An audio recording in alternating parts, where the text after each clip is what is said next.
చూడండి ఫ్రెండ్స్, బయట వర్షం పడుతుందండి. ఇలా వర్షం పడేటప్పుడు మనం వేడి వేడిగా ఏదో ఒకటి చేసుకుంటే చాలా బాగుండేది కదా ఫ్రెండ్స్. ఎప్పుడు మనం పకోడీ ఇలాగే కాకుండా ఇంకో వెరైటీలా చూద్దామండి.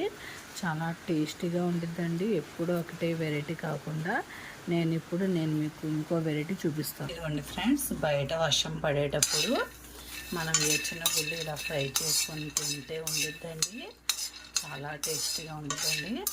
మా ఆయన గారికి అయితే ఇది చాలా ఇష్టం అండి. నేను అందుకే ఫ్రై చేసి ఉంచుతానండి. చల్లారిన తర్వాత తింటే చాలా బాగుంటాయి కదా.